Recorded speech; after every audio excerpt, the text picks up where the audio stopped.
بسم اللہ الرحمن الرحیم. آپ دیکھ رہے ہیں وی این پوائنٹ اور میں ہوں رانا فیصل عزیز. آج ہم بات کریں گے بلوچستان میں جاری دہشت گردی کے واقعات، اس کے اسباب کیا ہیں، اس کے عوامل کیا ہیں، اس کے محرکات کیا ہیں، اس کے پیچھے کون سی طاقتیں ہیں، اور ان محرکات کو ختم کرنے کے لیے پاکستان کے ادارے کیا کر رہے ہیں، ہماری ایجنسیاں کیا کام کر رہی ہیں، اور باہر بیٹھے ہوئے پاکستان کا نمک کھا کے، پاکستان میں پل کے پاکستان کا نام بدنام کرنے والے لوگ جو بیرونی قوتوں سے پیسے لے کر بلوچستان کے اندر مداخلت کر رہے ہیں اور بلوچستان کے غریب اور سادہ عوام کو پاکستان کے خلاف نفرت پر ابھار رہے ہیں. اسی حوالے سے ہمارے ساتھ بات کرنے کے لیے اسٹوڈیو میں موجود ہیں معروف قانون دان محمد مصور عباسی. جی عباسی صاحب، کیا کہیں گے بلوچستان کی موجودہ صورتحال کے حوالے سے؟ دیکھیں، بلوچستان جو ہے وہ بیسیکلی پاکستان کا رقبے کے لحاظ سے 45% رقبہ جو ہے وہ بلوچستان کے پاس ہے. بلوچستان کے اندر پشتون بھی پائے جاتے ہیں، بروئی بھی پائے جاتے ہیں، بلوچ قوم بھی پائی جاتی ہے. اب جو 1998 کی مردم شماری ہے اس کے مطابق جو پشتونوں کی وہاں پہ جو آبادی ہے وہ 46% ہے، جو کہ اب وہ 50% سے زیادہ کلیم کرتے ہیں کہ ہم ہیں. اسی طرح وہاں بروئی قبیلہ بھی ہے، دوسرے بھی ہیں. بلوچستان کیونکہ ایک ایسا پاکستان کے پاس خطہ ہے جس کے اندر بہت سارے ریکوڈیک اور بہت سارے قدرتی وسائل سے چیزیں جو ہیں وہ مالا مال ہیں. بدقسمتی سے میں یہ کہوں گا کہ ہماری حکومتوں نے بھی اس کی طرف توجہ نہیں دی اور ان کی اس طرح سے جو ہے وہ دیکھ بھال یا چیزیں نہیں کی جا سکی، اور جس کے بعد جو ہے نا یہ شدت پسند اور چند مٹھی بھر جو ملک دشمن عناصر قوتیں تھیں جو بیرونی ایجنڈے سے، جس میں گلبھوشن یادو جب پکڑا گیا اس کا پورا ایک نیٹ ورک ہے جس کی وجہ سے وہ لوگ پکڑے گئے، جس میں را انوالوڈ ہے، اور ایران کی طرف سے بھی جو ہے نا ہمارے اوپر جو ہے بہت سی قسم کی جو ہے نا انوالومنٹ دیکھی جاتی ہے. پچھلے دنوں بھی انہوں نے جو ہے پاکستان کے اندر جو ہے وہ حملہ کیا جس کا جواب جو ہے وہ پاکستان نے دیا. تو یہ وہ لوگ ہیں جو پاکستان کے اندر اپنے مفادات کو حاصل کرنے کے لیے بلوچستان کے اندر بد امنی پھیلا کے یہ چند مٹھی بھر جو وہاں پہ تنظیمیں ہیں ان کا ساتھ دے کر بلوچستان کو پاکستان سے اللہ نہ کرے توڑنے کی کوشش میں لگی ہوئی ہیں، جس میں ہمیشہ سے ہمارے ادارے ان کا مقابلہ کرتے ہیں. آپ دیکھتے ہیں آئے روز شہادتیں بھی ہوتی ہیں، آئے روز جو ہے وہ طرح طرح کی جو ہے نا وہاں پہ واقعات بھی آتے ہیں، لیکن انشاءاللہ جلد ان کے اوپر جو ہے وہ قابو پا لیا جائے گا.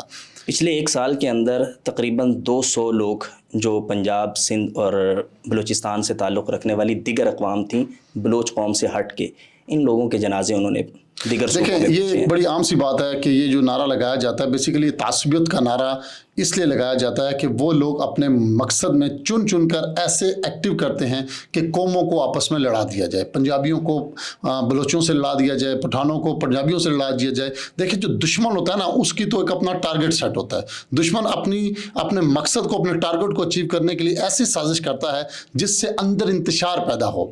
اب آپ دیکھ لیں کہ آئے روز وہاں پہ طرح طرح کے جو ہے نا مظاہرے کرائے جاتے ہیں، لوگ نکلتے ہیں اور وہ آپ کی اسٹیبلشمنٹ اور فوج کے خلاف جو ہے نا وہ بات کرتے ہیں. تو یہ دشمن ہی کے وہ مورے ہیں جو استعمال ہوتے ہیں اور اس طرح کی کارروائیوں میں عمل جو پیرا ہوتے ہیں.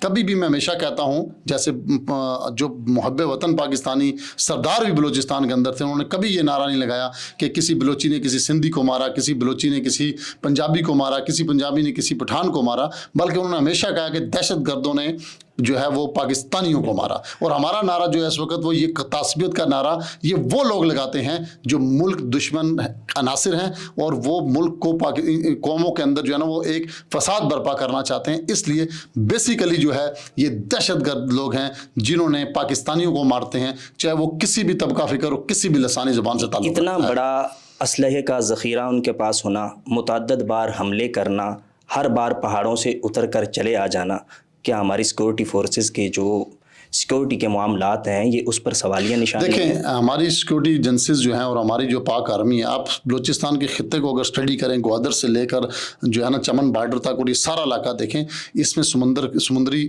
جو ہے وہ بھی علاقہ لگتا ہے، اس میں سنگلاخ پہاڑوں کا علاقہ بھی لگتا ہے، اور اس میں بہت بڑا ایسا علاقہ بھی جو کئی غالباً یہ پورا بارڈر جو ہے نا بہت لمبا ایک مطلب کئی 1000 کلومیٹر کے اوپر مشتمل ہے. پورے بلوچستان کے اندر آبادی کا جو حجم ہے وہ بھی آپ نے دیکھا کہ تھوڑا ہے، بڑا زیادہ نہیں ہے، بہت دور دور تک پھیلی اور علاقے جو ہے نا بیابان پڑے ہوئے ہیں. اس کی سیکورٹی کو کنٹرول کرنے کے لیے ہمارے بہت سارے وسائل آلریڈی وہاں پہ صرف ہو رہے ہیں، اور آج تک جو پاکستان کے اندر بد امنی کو جتنا کنٹرول کیا ہوا ہے وہ کیا جا رہا ہے. لیکن بدقسمتی سے دشمن بھی اپنی جو ہے وہ اپنی پوری وسائل لگا رہا ہے، اپنے سورسز لگا رہا ہے، اپنا پیسہ لگا رہا ہے، اور سب سے بڑا مار جو پڑتی ہے، دیکھیں اسلحہ جو ہے یہ بدقسمتی پاکستان میں صرف بلوچستان میں نہیں پایا جاتا. پورے پاکستان آپ اسلام آباد میں بیٹھیں, آج آپ اسلام آباد میں اگر ہر گھر کا سرچ آپریشن کریں تو بلوچستان سے زیادہ اسلحہ آپ کے اسلام آباد سے نکل آئے گا. یہاں اگر آپ ایک کسی ہاؤسنگ سوسائٹی کے اس کے اندر چلے جائیں تو آپ کو وہ اسلحہ ملے گا کہ آپ کے چھکے چھیٹ جائیں گے کہ یار یہاں پہ تو کوئی جنگ نہیں ہے, تو یہاں اسلحہ کیا کر رہا ہے. تو یہ تو اس خطے کے اندر, پورے پاکستان کے اندر بدقسمتی سے ایک بہت بڑا فیلئر ہے کہ خیبر سے لے کے کراچی تک ہر جگہ اسلحہ بے شمار ہے, خالی بلوچستان میں نہیں ہے. اس کی سب سے بڑی بات یہ ہے کہ جو دشمن بلوچستان کے اندر کارروائی کرنے میں کامیاب ہوتا ہے وہ ہمارے اندر سے یہ چند مٹھی بھر غدار جو پیدا ہوتے ہیں, جو ان سے پیسہ لے کر وہاں پہ بدنظمی پھیلاتے ہیں, ان کی جو ہے نشاندہی کرنے میں ہمیشہ جو ہے وہ شروع سے آپ دیکھ لیں یہ اتنا آسان کام نہیں ہے غداروں کو نشاندہی کرنا, ان کو ٹریس آؤٹ کرنا. آپ نے فرمایا کہ بلوچستان کا ایک وسیع رقبے پر مشتمل جو ہے وہ بارڈر ہے اور وہاں پر ہزاروں کی تعداد میں لوگ آباد ہیں. کوئی بھی قوم جو ہے وہ مجموعی طور پر وطن مخالف نہیں ہو سکتی, دہشت گردوں کے لیے استعمال ہونے والی قوم نہیں ہو سکتی. تو کیا ہمارے ادارے وہاں کے مقامی لوگوں کو اس بات پر آمادہ کر کے وہاں کی سیکورٹی کے معاملات میں ان سے مدد لے سکتے؟ یہ ایک حکومتی فیلئر ہے. گزارش سن لیں, میرا سوال مکمل ہو.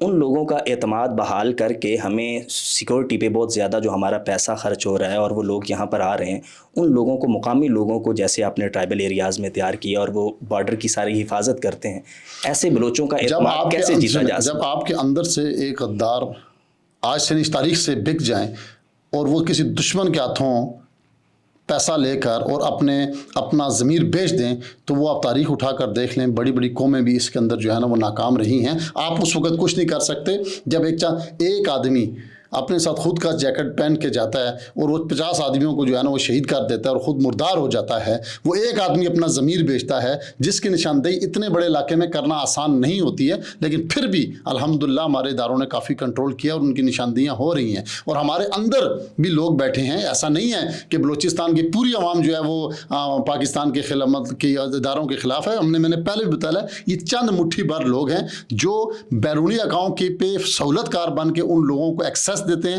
اور پھر اپنی کارروائی کر کے وہاں سے نکل جاتے ہیں. ان کو فنڈنگ کہاں سے ہوتی ہے, پیسہ کہاں سے آتا ہے؟ آپ نے اتنا بڑا نیٹ ورک پڑا ہے گلبھوشن کا, مشکل ہو جاتا ہے. دیکھیں گلبھوشن نیٹ ورک پڑا ہے, ان کے پیچھے انڈیا فنڈنگ ہے, ان کے پیچھے جو ہے وہ ایران کی فنڈنگ ہے, ان کے پیچھے جو ہے آپ کے دشمن ملک کے اندر اسرائیل کی فنڈنگ ہو سکتی ہے. اس کے اندر بہت ساری ایک تعداد ہے. آپ جس خطے میں بیٹھے ہیں پچھلے 40-50 سال سے, جہاں آپ کے دوست ہیں وہاں آپ کے دشمن بھی بہت زیادہ ہیں, اور سب سے بڑا جو ہے اپنے ساتھ جو دشمن ہاتھی پالا ہوا ہے وہ آپ کے پڑوس میں بیٹھا ہوا ہے. میرا بس صاحب آپ سے ایک سوال ہے کہ یہاں پر پاکستان کے اندر کوئی آدمی 8-10 گنے لے کے بازار میں بغیر اسلحے کے نہیں پھر سکتا.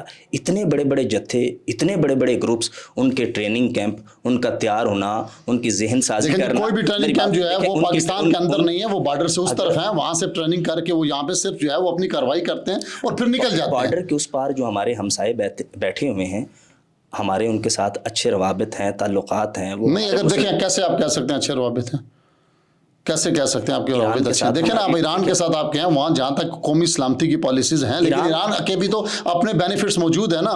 چاہ باہر میں کیا ہو رہا ہے, کیا آپ کا ایران چاہتا ہے کہ آپ کا جو ہے وہ گوادر پورٹ بنے؟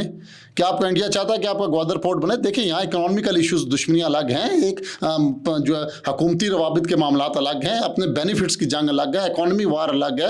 کوئی بھی آپ کو جو ہے یہاں پہ ایک دکان والے ایک دکان اگر آپ کی ہو تو اس کے مقابلے میں کوئی دوسری دکان کھل جائے تو وہاں پر بھی یہ کام نہیں ہوتا. اس کو سمیٹتے ہیں. جو لوگ پہاڑوں پر موجود ہیں, جن کا گزارش سن لیں, جو لوگ پہاڑوں پر موجود ہیں ان کی فیملیاں ماہ رنگ بلوچ لے کے سڑکوں پر آ جاتی ہیں. ان کے لوگ قاتلانہ حملوں میں, جوابی حملوں میں, چیک پوسٹوں پر حملوں میں, جوابی فائرنگ میں مارے جاتے ہیں. جن لوگوں کو 4 مہینے پہلے, 6 مہینے پہلے, سال پہلے سے وہ پوسٹر اٹھائے پھرتے ہیں کہ ہمارے لوگ لاپتہ ہیں, اور پھر ان کی مظلومیت کا دعویٰ لے کے, ان کی مظلومیت کا بھرم رکھنے کے لیے سڑکوں پر یہ جو لوگ موجود ہیں, کبھی اسلام آباد میں, کبھی بلوچستان میں, کبھی گوادر میں, کبھی لانگ مارچ ہو رہے ہیں, کبھی جلسے ہو رہے ہیں. ان لوگوں کو فنڈنگ کون کر رہا ہے اور ان کو کوئی پوچھنے والا نہیں ہے. بات یہ ہے کہ یہ چیز سیدھی ایک بات ہے کہ یہ بیرونی قوتوں کے ہاتھوں پڑ رہے ہیں, تو فنڈنگ کون کر رہا ہے؟ دیکھیں ایک تو بیرونی قوتوں سے بھی فنڈنگ لیتے ہیں, ان کے اندر لوکل جو وہاں پہ سمگلرز بیٹھے ہوئے ہیں جو کرتے ہیں ان کو بھی بلیک میل کرتے ہیں. دوسری بات آپ نے کی کہ پہاڑوں پہ بیٹھے لوگوں کو مارنگ بلوچ لے کے روڈ پر آ جاتی ہے. دیکھیں ناراض لوگوں سے بات ہو سکتی ہے اور یہ ریاست کو کرنی چاہیے, اس حکومتوں کو کرنی چاہیے, ان کو راضی کرنا چاہیے, لیکن مجرموں اور دہشت گردوں سے بات نہیں ہو سکتی. ان کو جو ہے وہ اٹیک کیا جاتا ہے, جو ان کو لیڈ کر رہے ہیں, جو بیرونی. دیکھیں اگر میرے ساتھ کوئی کوئی زیادتی ہوئی ہے تو اس کا ازالہ حکومت کو کرنا چاہیے، اس سے بات کرنی چاہیے، ان کے ساتھ ان کو راضی کرنا یہ حکومت کی ذمہ داری میں شامل ہے، لیکن دہشت گردوں کے جو ہے نا وہ شامل جو لوگ سڑکوں پر بیٹھے ہیں، جو احتجاج کر رہے ہیں، ان سے بات کرنی چاہیے، ان سے سننا چاہیے. اگر پروف ہیں ایسے تو ریاست کو ان کو سڑکوں پہ بٹھانے کی بجائے ان کو سلاخوں کے پیچھے رکھنا دیکھیں چاہیے. بات یہ ہے نا، جو سلاخوں کے پیچھے چلے جاتے ہیں ایسی کارروائی کر کے، ان کے دیکھیں یہاں ہمارے ملک کا یہ المیہ ہے کہ باپ کو پتہ نہیں ہوتا بیٹا کیا کر رہا ہے. جب بیٹا اٹھ جاتا ہے تو وہ پھر لے کر آ جاتا ہے کہ جی میرا بیٹا جو ہے وہ مل نہیں رہا، میرا بھائی نہیں مل رہا، میری جو ہے نا فلانا مطلب ہے جو ہے وہ کیا کہتے ہیں وہ نہیں، میرا کوئی اور رشتہ دار جو ہے وہ غائب ہے، وہ نہیں مل رہا، میرا خامد نہیں مل رہا. لیکن اس کو اس سے پوچھیں کہ انہوں نے کیا کیا ہے تو وہ کہتے ہیں ان کے لیے تو سب بھی گناہ ہے. کل آپ کا بھائی اٹھ جائے، آپ کہیں گے یار میرا بھائی تو کبھی کوئی ایسی ایکٹیویٹی نہیں. جب ان کو ثبوت دکھایا جاتا ہے کہ انہوں نے یہ چیزیں کی ہیں تو اس کے بعد اس کا ان کے پاس کوئی جواز نہیں ہوتا. تو کیا سارے دہشت گردوں کو چھوڑ دیں، ساروں کو کہہ دیں کہ آ جائیں کیونکہ جی آپ کے گھر والے 150-200 بندہ لے کے روڈ پر آ گئے، ان کو چھوڑ دیا جائے؟ مزید بدم دیکھیں بات یہ ہے دونوں طرف دیکھیں. آپ اگر ایک طرف یہ دیکھ رہے ہیں کہ لوگ روڈوں پہ احتجاج کر رہے ہیں تو ان سے یہ بھی کیا ان کی ذمہ داری نہیں ہے کہ وہ اپنے باپ کو، بھائی کو، بیٹے کو، شوہر کو، خامند کو اس بات سے روکیں کہ ریاست کے خلاف ایسے کام کرنے کا پھر نتیجہ یہی ہوتا ہے؟ ان کا بھی تو ذمہ داری بنتی ہے. ساری ذمہ داری اٹھا کے اب ریاست پہ ڈال دیتے ہیں. نہیں، دیکھیں عباسی صاحب، ریاست پر ذمہ داری ڈالنے کی بات نہیں ہے. جو لوگ مذاکرات کے لیے سڑکوں پہ آتے ہیں نا، احتجاج کے مقاصد کیا ہوتے ہیں؟ اچھا مجھے ایک بات بتائیں، ایک شخص ایسا سر وہ مسلح ہو کے تو نہیں آئے. میں بتاتا ہوں، ایک شخص آپ کہتے ہیں 300 بندے روڈ پہ آ کے ان سے مذاکرات کریں، ان 300 میں سے ان کے جو لائقین نامعلوم ہیں آپ کے مطابق، ٹھیک ہے، انہوں نے 1000 بندے کو کی وجہ سے جو ہے نا ان کی وجہ سے لوگوں کے بچے مار گئے، کوئی دہشت گردی میں مار گئے، کوئی کچہریوں میں مار گئے، کوئی روڈوں میں مار گئے. ان سے مذاکرات کیے جائیں، ان کو چھوڑ دیا جائے. آپ کا بھائی کسی خود دھماکے میں مارا جائے، ٹھیک ہے، اس کے کسی کو اگر کوئی ریاست اس کو اٹھا لیتی ہے، اس کے گھر والے آ جاتے ہیں، ان سے کیا مذاکرات کیے جائیں؟ چھوڑ دیں اس کو. ثبوت کیا آپ سمجھتے ہیں کہ ریاست ان کو ساری چیزیں نہیں دی؟ جب یہ دیتے ہیں تو یہ اسٹیبلشمنٹ کے خلاف بکواس بازی شروع کر دیتے ہیں کہ جی اسٹیبلشمنٹ یہ ظلم کر رہی ہے، یہاں پہ آ کے مظلوم بن جاتے ہیں. جب ان کا بچہ، جب ان کے گھر کا ان کا بھائی جا کے دھماکوں میں ملوث ہوتا ہے، ریاست کے مخالف ایکٹیویٹی کرتا ہے، اس وقت یہ اندھے ہوتے ہیں. ان کو بعد میں یاد آتی ہے کون سا ایسا بندہ ہے عدالتوں کے اندر جتنے بھی کیسز مسنگ پرسنز کے چل رہے ہیں بھری ہوئی ہیں فائلیں، جا کے دیکھیں ان کے کرتوتوں سے کہ انہوں نے یہ کام کیے ہیں. آج تک آپ کے میڈیا نے کسی نے یہ بات کی ہے؟ نہیں کی.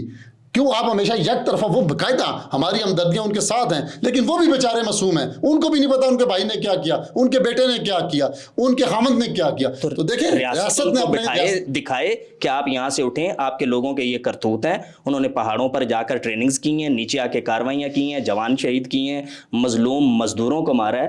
ریاست ان کو ثبوت دے اور ان کو سڑکوں سے اٹھائے. آپ کیا سمجھتے ہیں جتنے بھی مسنگ پرسنز کے کیسز لگ رہے ہیں، جائے نہ جا کے دیکھیں، تھوڑے ثبوت بھرے پڑی ہیں فائلیں.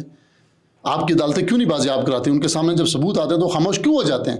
اب صاحب اس کو کلوز کرتے ہیں. آپ یہ بتائیں کہ بلوچستان میں امن کیسے بحال ہوگا، لوگوں کا اعتماد کیسے بحال ہوگا؟ اس کے لیے ریاست کو اور جو سردار ہیں وہاں پہ ذمہ داران ہیں ان کو مل بیٹھ کر سر جوڑ کر اس کا کیسے حل تلاش کرنا چاہیے؟ دیکھیں جی الحمدللہ میں اس وقت بھی بڑے وثوق سے کہہ سکتا ہوں کہ بلوچستان کے عوام کا 90% لوگوں کا اعتماد اور ان کی محبت مملکت پاکستان کے ساتھ آج بھی اسی طرح کھڑی ہے جیسے ایک پنجاب کے بندے کی کھڑی ہے، جیسے ایک سندھ کے پی کے اور باقی صوبوں کے لوگوں کی کھڑی ہے. یہ چند شرپسار عناصر ہیں، اور شرپسار جو عناصر ہوتے ہیں ان کے ساتھ جو میں نے پہلے بھی کہا ہے کہ ناراض لوگوں کے ساتھ بات ہو سکتی ہے، شر پسندوں کے ساتھ بات نہیں ہو سکتی. ان کو جو ہے ان کا اصلی چہرہ دکھانا پڑتا ہے. اور یہ جتنے بھی لوگ بیٹھے ہیں، اور انشاءاللہ آپ دیکھیں گے بہت جلد ان کے اوپر قابو، یہ آج سے نہیں لگے ہوئے، یہ جب سے پاکستان وجود میں 1947 سے 77-78 سالوں سے لگے ہیں اور آج تک کامیاب نہیں، اور انشاءاللہ آگے بھی کامیاب نہیں ہوں گے. باقی جو ناراض لوگ ہیں میں آج بھی کہتا ہوں کہ ان سے حکومت کو بات کرنی چاہیے، ان کے معاملات کو حل کرنا چاہیے، لیکن کسی شر پسند اور دہشت گرد کو بالکل بھی ڈھیل اور چھوٹ نہیں دینی چاہیے.